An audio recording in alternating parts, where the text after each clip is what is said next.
rassure, ou pas, hein, les supporters marseillais, c'est pas Pascal Olmeta qui revient au club. Mais même si c'est pas encore officiel, on vous confirme les infos qu'on a à RMC grâce à Fabrice Hawkins et Florent Germain. Mehdi Benatia va bien rejoindre l'OM comme directeur sportif. A priori, il devrait arriver à Marseille en deuxième partie de semaine, peut-être demain, et il devrait être du voyage ce week-end à Strasbourg. Alors, c'est un profil de directeur sportif qui arrive avec peu d'expérience, mais il a quand même un gros CV de joueur derrière lui, passé par la Juve ou le Bayern. Alors, est-ce que c'est le chaînon manquant à l'OM? Est-ce qu'avoir un ancien joueur à la direction, ça peut tout changer? Juste en dessous de Pablo Longoria, vous pouvez nous appeler au 32-16 pour en débattre. Jérôme. Je ne sais pas si ça peut tout changer, Jean-Louis, mais moi, tu sais ce que je pense. Le football aux footballeurs, oui, je suis totalement d'accord pour que des anciens qui ont des compétences arrivent à des postes clés dans le football. Alors, il y en a en tant qu'entraîneur, il y en a dans le staff, il y en a à la présidence, il y en a dans le directoire, il y en a au poste de directeur sportif ou même dans la cellule recrutement. Et je trouve que c'est essentiel pour un club, d'autant plus un club comme l'Olympique de Marseille. Ça respire le foot là-bas, il y a une vraie passion, c'est un club populaire, très populaire, donc à la fois c'est compliqué à gérer tout ça et il faut gérer la pression qui est énorme là-bas. Dès que tu mets à n'importe quel poste que tu occupes, il y a une pression quotidienne qui est très pesante et on le voit à travers des gens qui sont passés dans l'équipe dirigeante là-bas à l'Olympique de Marseille et qui sont usés au bout de quelques mois ou quelques années. Donc c'est essentiel, je pense, d'avoir des relais comme ça, des anciens joueurs qui ont connu cette pression-là dans d'autres clubs, pas forcément à Marseille, mais dans d'autres clubs, et tu les as cités. Mehdi, il est passé par des clubs où il y a une pression aussi quotidienne qui est très forte, il faut la gérer, et c'est pas donné à tout le monde. Et moi, je pars du principe que quand on a eu la chance de devenir joueur de football professionnel, je dis bien la chance parce qu'il y a peu d'élus, avec beaucoup de candidats au départ, quand tu mets le pied dedans, tu n'as pas envie d'y sortir parce que déjà tu réalises ta passion, mais tu progresses au fur et à mesure des années.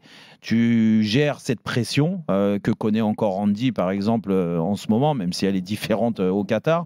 Mais tout ça pour dire que tu te crées une carapace, tu es dans une bulle, et c'est pour moi essentiel à des postes très importants dans les clubs très populaires comme l'Olympique de Marseille. Donc oui, c'est de bon augure pour la suite. Je ne dis pas que c'est la solution miracle et la recette qui va forcément gagner, parce qu'on verra les compétences de Mehdi. Mehdi, c'est sa première expérience, tu l'as dit, en tant que directeur sportif.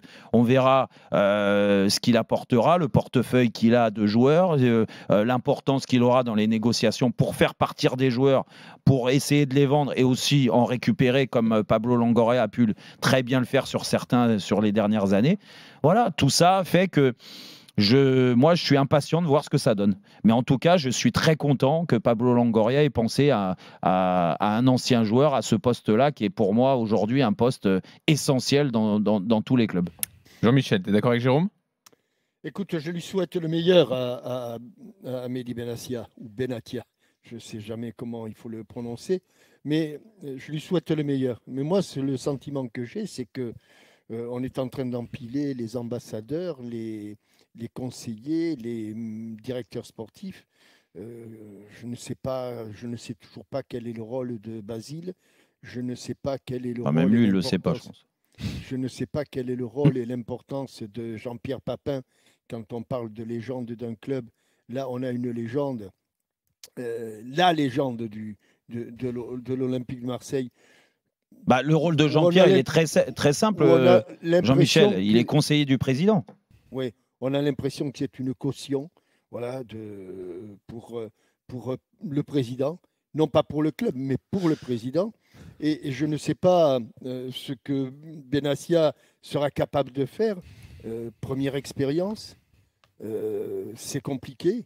Moi, je suis toujours admiratif de la promotion de ces joueurs-là, de ces garçons-là. J'en connais du côté de Saint-Étienne où c'est compliqué, où une légende comme Loïc Perrin est en grande difficulté en tant que directeur sportif.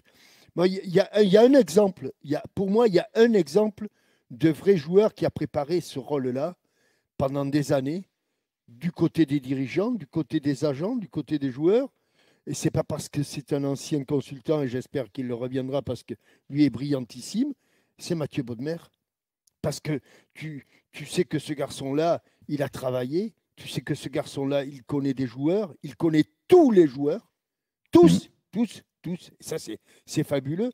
Il connaît les joueurs, les agents qui s'en occupent, il connaît les dirigeants, il a tissé des rapports. Je ne suis pas sûr que Mehdi Benassia ait le réseau qu'a un garçon comme Mathieu Bodmer aujourd'hui. Il a travaillé aussi, il était agent aussi, je crois. En plus, il était agent, Jean-Michel. Alors, mais non, mais honnêtement, je porte après, pas Jean-Michel, de jugement. t'as oublié de juger. Il y a aussi Ghisolfi, qui est dans le même style, qu'a joué, qui fait du très très bon travail à Lens et à Nice. Ouais, je pense que c'est une nouvelle génération qu'il faut leur donner leur chance. Et je pense que Ghisolfi il est allé petit à petit, tu vois. Petit à petit, il est arrivé à Lens. On l'a mis dans le grand bain en tant que directeur sportif d'un club comme Lens. Alors, c'est pas Marseille, attention. J'ai commencé par dire que je lui souhaitais le meilleur. Mais j'espère qu'il ne veut pas être cantonné au rôle des anciens footballeurs ou des ex-footballeurs qui sont aujourd'hui dans la mouvance dirigeante de l'Olympique de Marseille. Mais tu peux pas le comparer, Jean-Michel. Tu peux pas le comparer, le rôle qu'il a lui au rôle de Jean-Pierre Papin et de Basile Boli. C'est directeur sportif. Je sais pas, Andy, tu as l'air d'être content de sa nomination. Je suis content, surtout quand je crois à ma première émission, on avait discuté de ça et je pensais que c'était le bon profil pour l'OM. Et pour en revenir à il a quand même une expérience en tant qu'agent, donc il doit connaître beaucoup de personnes. Il aime le foot, c'est quelqu'un qui a une grande carrière aussi, donc qui connaît l'OM aussi. Donc moi je suis content que ce soit lui qui ait ce poste, et comme Jean-Michel, je lui souhaite le meilleur. Mais Jean-Michel, tu sais, et on dit aussi, mais quand on te donne, et pour moi c'est une chance de donner un poste aussi important à un joueur, un ancien joueur comme ça, qui n'a pas d'expérience ailleurs, directeur sportif. Mais après, le pouvoir, il faut le prendre. Il faut qu'il s'impose. Parce que tu me parlais et j'ai du respect pour Loïc Perrin à Saint-Étienne.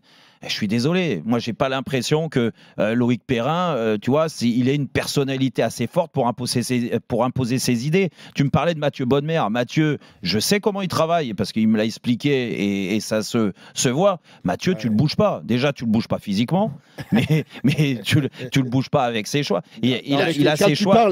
Quand tu parles, on va pas faire le CV de Mathieu, mais quand tu parles avec Mathieu des U17, des U16. Il sait de quoi il parle. Mais bon, après, à la fois, c'est normal. C'est ton job. C'est normal. Il n'y a pas beaucoup de footballeurs professionnels qui ont sa culture. Mais il n'y a pas beaucoup de footballeurs professionnels qui sont directeurs sportifs, des anciens qui sont directeurs sportifs. Mais il faut appeler un chat un chat. Quand tu es directeur sportif d'un club, heureusement qu'il faut bosser, d'aller voir les jeunes, de t'imprégner, mais ça, tu fais bien de le dire.